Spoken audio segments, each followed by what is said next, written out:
Hello everyone, Mr. Fitri here again, bringing you lesson 2 of Unit 3. Last time in lesson 1 we talked about Alfred Wagner and his hypothesis about continental drift, how the continents have moved over time. This time we're going to build upon this and discuss seafloor spreading. Okay? So our objectives for today. What are mid-ocean ridges? What is seafloor spreading? And what happens at deep ocean trenches?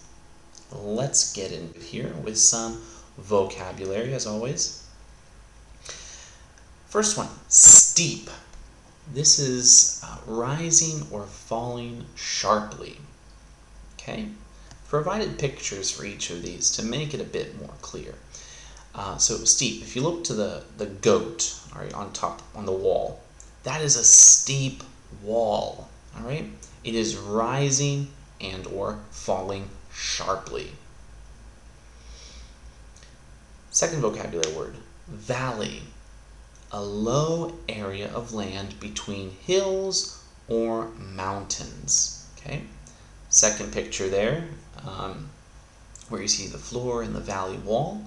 Okay, this is a valley, okay, a low area of land between hills or mountains. And this area just happens to have a river or body of water running through it. Next, ridge, a long chain of hills or mountains. Okay, that bottom right corner picture is of the ridge leading up to the peak of Mount Everest with people on it. Okay? So, that's the ridge. 4, trench, a small canyon. We'll get into this later on, but if you look to that bottom middle picture there, you see that oceanic trench. Okay? Small canyon, like a deeper part of the land there. And finally, spread, to stretch out. Okay, just like that grilled cheese sandwich there, it's being spread or being stretched out. It also looks delicious. I do love cheese. All right, let's keep going on. All right, firstly, seafloor spreading and mid-ocean ridges. The process by which mid-ocean ridges, which are long chains of mountains that rise up from the ocean floor, this is the process by which those ridges continually add new material to the ocean floor. Okay, so they're adding and increasing or building rocks all the time, new rocks. Now this process is driven and caused by the convection currents in the mantle. Okay? Now these convection currents slowly move the crust of the earth, allowing new rock to be created and old rock to be destroyed. Now if you remember from a couple lessons ago, the core of the earth, the very hot center of the earth, acts as a stove. Okay, and as it acts as a stove, that hot material in the mantle rises up. Okay, and here at our mid-ocean ridges, it breaks through. Okay, it cools down, and as the convection currents continue, it moves that new material away and eventually back into the mantle to be reheated, essentially. Okay, so again, it's forming a circular movement, just like our heat transfer of convection.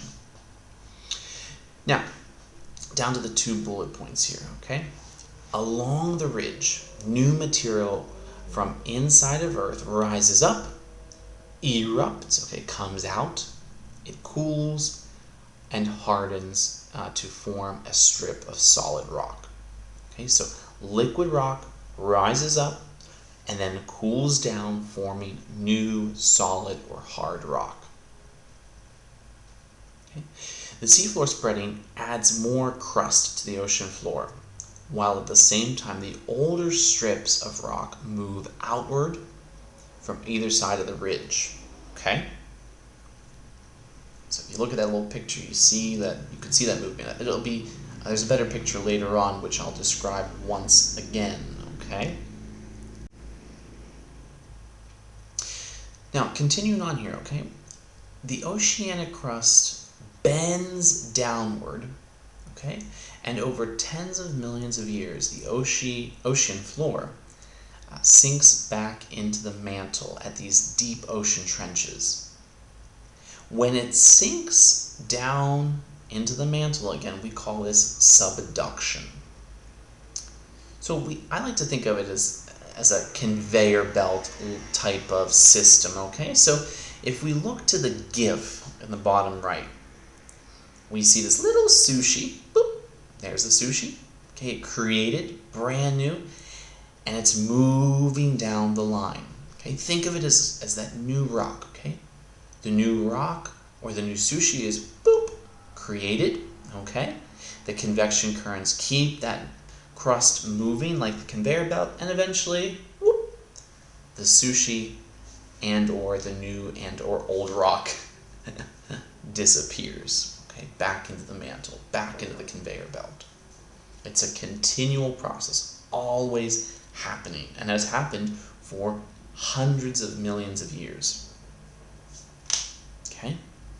Now, because of seafloor spreading, mid-ocean ridges, and subduction, the seafloor is renewed every 200 million years. Okay? So there's a new seafloor every 200 million years. If you recall from our rock unit there, I mentioned how the oceanic crust is made up of basalt and continental crust is made up of granite. This is because the oceanic crust is constantly changing. It is newer than the continental crust. Okay? Now, again, what are mid-ocean ridges? What is seafloor spreading? What happens deep ocean trenches? Well, as simply as I can put it, convection currents cause new material to rise up at mid-ocean ridges, okay, in the center of the ocean, deep below the water. This is a process called seafloor spreading.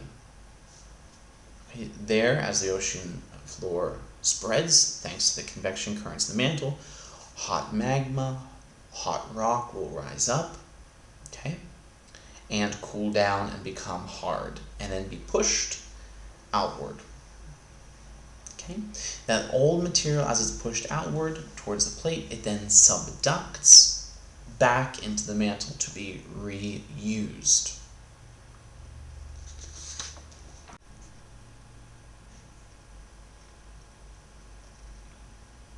Okay, guys, that's me. Alright, I was originally going to use this as an introduction to draw a picture and have you draw a picture of how this works, but obviously we can't do that. So let's just go off the picture here on the slide.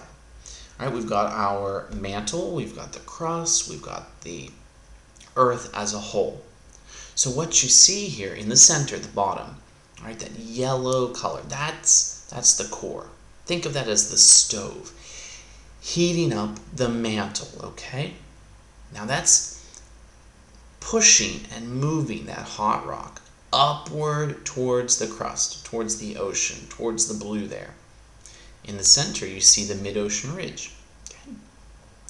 Now as the convection currents move that hot material, it also moves the crust. So you see those little arrows pushing right and left. Now, as that hot material rises up, it breaks through at the mid-ocean ridge, all right, cools down and becomes very hard.